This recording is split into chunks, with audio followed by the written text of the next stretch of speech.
Selamat pagi, salam sejahtera bagi kita semua. Ketemu lagi dengan saya, Ibu Orisa Oktaria. Hari ini saya akan membahas untuk mata kuliah kita Logika Informatika, yaitu mengenai tabel kebenaran dan proporsi majemuk. Untuk lebih cepat lagi, kita langsung saja ke materi kita. Ya, proporsi majemuk adalah proporsi kombinasi dari satu proporsi tunggal. Jadi kombinasi dari satu proporsi tunggal sehingga membuat proporsi tersebut menjadi majemuk dan digunakan penyambung, yaitu rangkaian logika. Perangkai logika itu juga mengkombinasikan proporsi tunggal tersebut menjadi proporsi majemuk. Untuk menghindari kesalahan tafsirnya, maka kita akan menggunakan tanda kurung biasanya. Proporsi dengan perangkai yang berada dalam tanda kurung disebut Fully Presentized Expression atau FPE, kalau kita singkatnya biasa disebut seperti itu. Selanjutnya, ini contohnya ya Dek ya. Ini proporsi tunggal yang kita jadikan proporsi majemuk. Kuliah hari ini sudah selesai. Saya akan pulang. Maka P dan Q akan kita gabungkan dengan dan. Perangkai atau kata hubung dan. Kuliah hari ini sudah selesai dan saya akan pulang. Maka R akan menjadi sebuah proporsi majemuk. Selanjutnya perangkai proporsi juga ada negasi ya. Negasi itu tidak atau bukan, kebalikannya gitu kan ya. Ada konjungsi, kemudian ada disjungsi, atau ada implikasi jika maka, biimplikasi, exclusive or, not and, atau not or. Ini adalah perangkai proporsi. Kalau kita buat dalam rangkaian logikanya, maka akan jadi seperti ini deh. Bisa negasi P, dan Q gitu kan ya. Negasi Q, implikasi negasi P, dan seterusnya sampai H.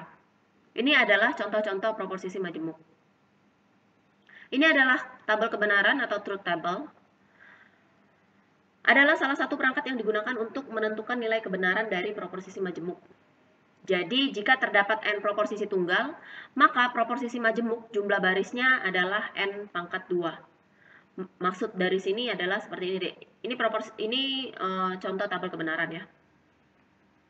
Ini tabel kebenaran, jadi kalau misalnya ada soal, kalian tinggal lihat saja ke tabel kebenaran ini.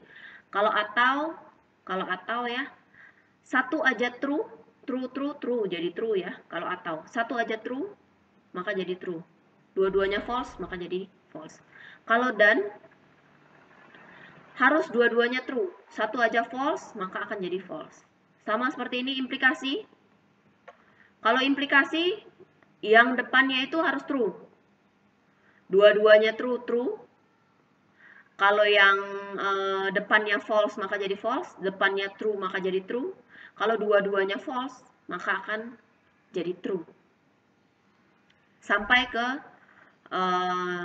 not or ya.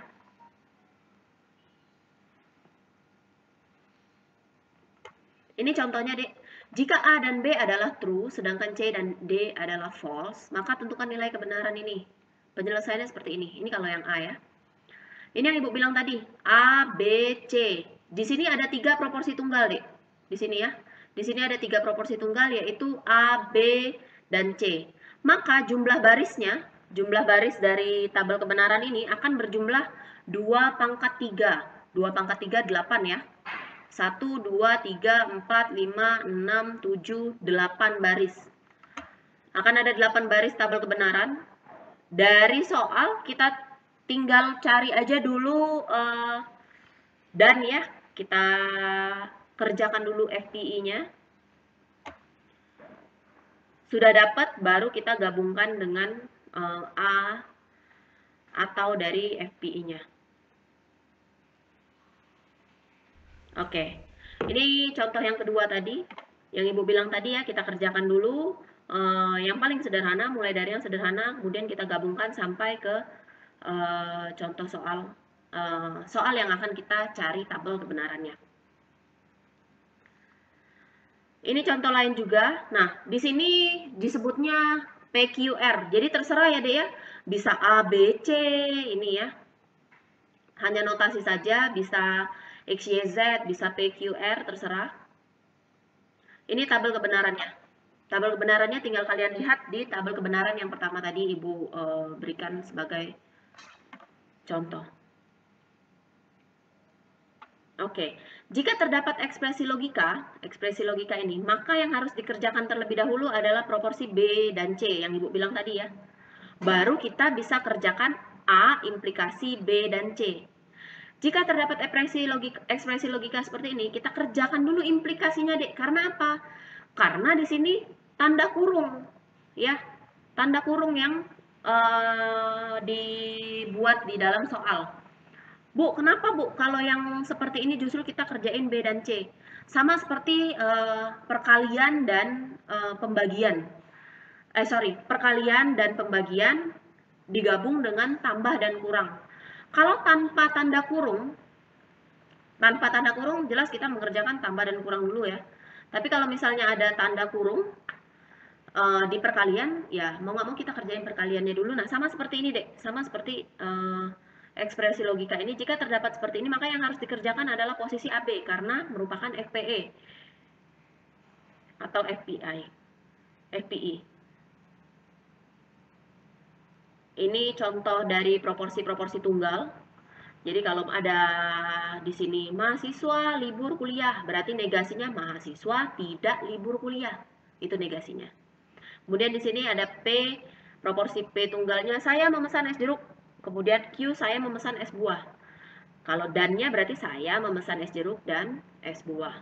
Kalau ataunya saya memesan es jeruk atau es buah. Itu contohnya. Nah, ini contoh lainnya juga. Jadi kalau hari ini hujan dan ada juga proporsi tunggal murid-murid diliburkan dari sekolah, maka P dan Q-nya maka hari ini hujan dan ada dan ya. Kemudian kalau atau hari ini hujan atau gitu kan ya. Kita gabungkan saja. Nah, ini implikasi jika maka ya Ibu bilang tadi ya. Jika hari hujan, maka murid-murid diliburkan dari sekolah. Jika titik-titik, maka titik-titik. Jika bla bla bla, maka bla bla bla gitu kan ya. Ini negasi murid tidak diliburkan dari sekolah. Negasi Q. Ini agak lebih dalam ya, mendalam. Tidak benar bahwa pemuda itu pendek atau tidak tampan, karena kita ketahui P-nya itu tinggi, Q-nya itu tampan. Jadi tidak benar dulu ini ya, tidak benar bahwa pemuda itu pendek, negasi ya, negasi P berarti, atau negasi Q, atau tidak tampan. Kita boleh menggunakan kata tidak, bukan, atau kebalikannya ya Dek ya. Kalau ini kan, walaupun ini negasi P kan, pendek kan ya, kebalikan dari tinggi kan ya.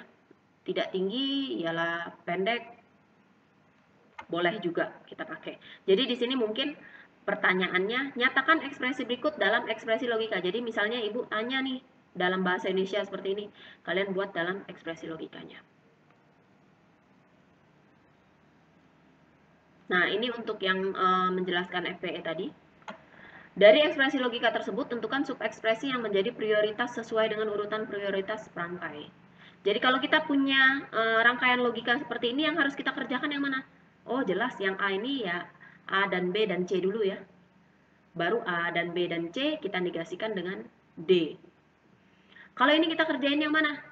Oh kita kerjain A atau B atau C dulu, baru kita cari negasi D dulu. Setelah negasi D, baru kita kerjain semuanya. Kemudian kalau yang C gimana Bu? C, silakan kalian kerjakan negasi A dulu. Kemudian negasi C, kalian gabungkan ya. Negasi A, negasi C, kemudian kalian gabungkan.